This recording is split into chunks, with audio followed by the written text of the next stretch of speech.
Hello, Affordaplane builders. This is Terry Adair in Houston, Texas, and I'm at the Affordaplane hangar.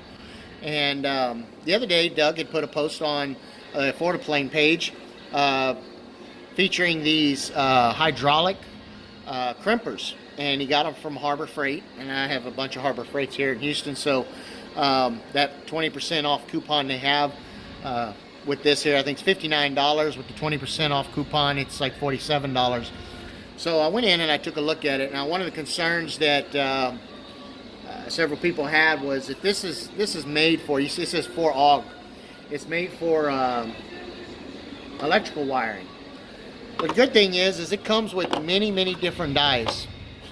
And if you look at the die, you can see that when you put these together, now this is a much larger one. And I'll see if I can actually move this down a little bit.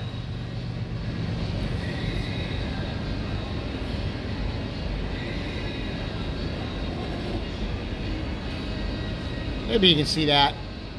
It has a hexagon in there, and I don't know that it really makes that much difference whether or not you're crimping a hexagon or if you're crimping a circle.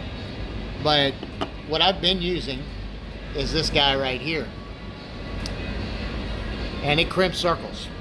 And you can see there's a 3/32 mark right there. So anyway, I went and got me some of these nice Milwaukee cobalt steel made for hard steel. And I just basically went in there and it's like, well, let's just see which ones, fit. Go through a couple of them and it's like, well, that's too big. So let's try that. So, alright, get my big hand out of the way. So this right here, that is a nice fit for it. It's pretty snug in there. So, I use that drill bit. And come on back over here to our hydraulic crimper. So, you just turn that knob. And I'm not going to go too far into detail. I mean, this thing is pretty simple. As you pump it up, you can see it gets small. So I no longer have a hexagon hole in this one. I have a round hole. And I also put a little bit of a chamfer on the edge there with another drill bit. But I just used that drill bit, and it's for hard steel, and we drilled that out. So now this die matches that hand crimper.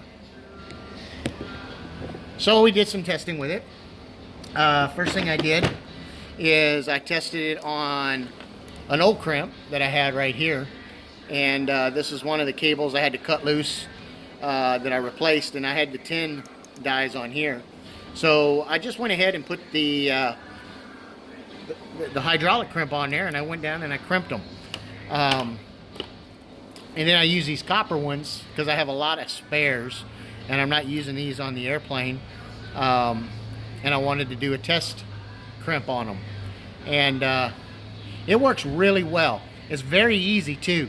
It's not as cumbersome as trying to, hold everything in place, and you got your crimper in a vise. I mean, that's not too bad, but this thing really puts a lot of force on the cable crimp. So anytime I can get something like that, it's like, the bare, or should I say minimum effort on my part, and I get maximum benefit out of it. I really like that. One of the other things that we also did, now I had mentioned on the last video about the landing gear bracket. So let me take you over here to the airplane and show you guys what we did. And so far, so good. I don't have any issues with it.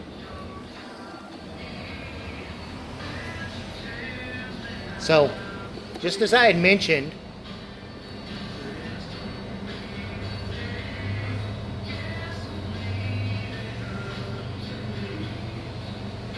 There we go. Just as I mentioned, I wanted to utilize this spot right here because that is a very strong spot. Now, I did end up having to put a longer bolt and a few washers in there to kind of clear the edge because it does sit down a little lower.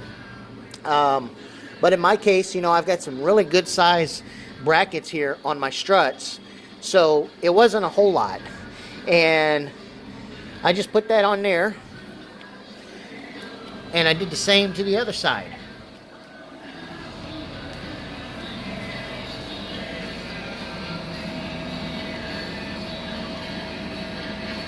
There we go.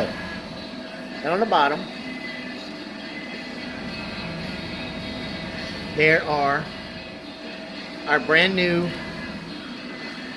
turnbuckles, and we've got those tightened up in safety wire. And I've put, I don't know, about an hour on those, and so far they're holding up real nice, and I haven't noticed any more issues with this this landing gear bracket that's let's see here, this landing gear bracket that we were having some problems with.